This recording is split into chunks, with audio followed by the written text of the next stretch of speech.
समावेशी विपक्षी गठबंधन गद से समाजवादी पार्टी यूपी से बाहर कई राज्यों में सीटें मांगेगी। इसके लिए शुरुआती दौर की बातचीत भी चल रही है। रविवार को पार्टी के महाराष्ट्र के अध्यक्ष अबू आसिम आजमी ने इस संबंध में पूर्व मुख्यमंत्री अखिलेश यादव से मुलाकात की। उनसे इंडिया के तहत महाराष्ट्र में 2 लोकसभा सीटें लेने की बात रखी। सितंबर 2022 में हुए राष्ट्रीय सम्मेलन में सपा ने खुद को राष्ट्रीय पार्टी का दर्जा दिलवाने का संकल्प लिया था। इसी के तहत प्रयास है कि सपा को यूपी से बाहर भी इंडिया के बैनर तले चुनाव लड़ने का अवसर मिले। ऐसा नहीं है कि अन्य राज्यों में सपा ने चुनाव में अपनी उपस्थिति दर्ज न कराई हो। मध्य प्रदेश के 2003 के विधानसभा चुनाव में सपा ने 7 सीटें जीतकर एहसास कराया था कि उसे राष्ट्रीय फलक पर भी कमजोर न समझा जाए। मध्य प्रदेश में वर्ष 2018 के चुनाव में भी सपा को 1 सीट मिली।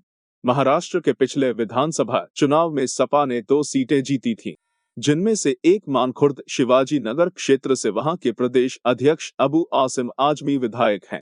गुजरात के पिछले विधानसभा चुनाव में भी सपा को 1 सीट मिली थी। राष्ट्रीय नेतृत्व अन्य राज्यों में जीत के इस सिलसिले को लोकसभा चुनाव ले जाना चाहता है। माना जा रहा है कि सपा गुजरात में पूर्व मुख्यमंत्री शंकर सिंह वाघेला का सहयोग लेते हुए 1-2 सीटें पर अपना दावा इंडिया की समन्वय टीम के सामने पेश करेगी। शंकर सिंह वाघेला और अखिलेश यादव की हाल ही में 2 मुलाकातें भी हो चुकी हैं। इसी तरह से मध्य प्रदेश में भी उन क्षेत्रों से दावा पेश करेगी जहां विधानसभा चुनाव में उसने अतीत में अच्छा प्रदर्शन किया है।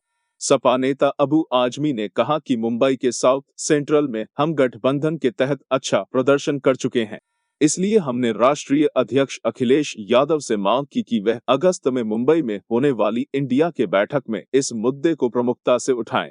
अगर विपक्षी गठबंधन ने हमें 2 सीटें दी तो हम वहां बेहतर परिणाम देंगे। सपा अध्यक्ष अखिलेश यादव ने कहा कि भाजपा सरकार प्रदेश को पिछड़ा और बीमारू बनाने में लग गई है।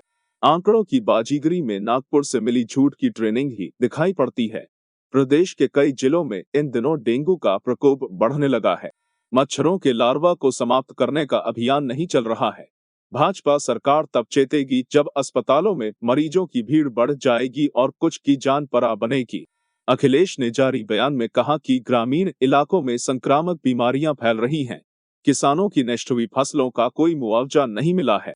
भाजपा के संरक्षित लोग अवैध खनन और पेड़ों के कटान का धंधा खुलेआम कर रहे हैं। पौधरोपण का झूठा डंका पीटा जा रहा है।